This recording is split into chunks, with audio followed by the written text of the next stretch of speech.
இதுதான் நான். இது என்னோட குட்டி ஸ்டோரி.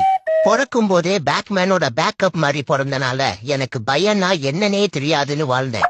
அதே மாதிரி எங்க வீட்லயும் என்னை அன்பா அரவணைப்பா பாசமா புரோட்டீன் எல்லாம் கொடுத்து வளர்த்துனாங்க. நானும் அப்பப்ப எனக்குள்ள பேட்மேன் பவர் இருக்கிறதா நினைச்சு பூனைகளை எங்க ஏரியால அசால்ட் பண்ண பாப்பேன். ஆனா எவனும் ஒரு இன்ச்சு கூட அசைய மாட்டானுன்னு, ஒரு பஞ்சுக்கு கூட பதற மாட்டானுன்னு. எல்லாரும் என்னை ஒரு காமெடியனா தான் பார்த்தாங்க.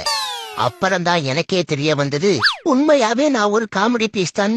அப்பதான் ஒரு முக்கியமான முடிவெடுத்தேன். எங்க ஏரியால என்னைய பல தடவை அடியோ அப்படின்னு அடிச்சு துவைச்ச ஒரு பெண் பூனைய எப்படியோ மெஸ்மரைஸ் பண்ணி மேரேஜ் பண்ணேன். அது மூலமா என் வம்சாவளிய வீரமாக்கணும்னு பார்த்தேன். நான் நினைச்ச மாதிரியே குட்டிங்க மணிமணியா மானாவரியா பிறந்தாங்க.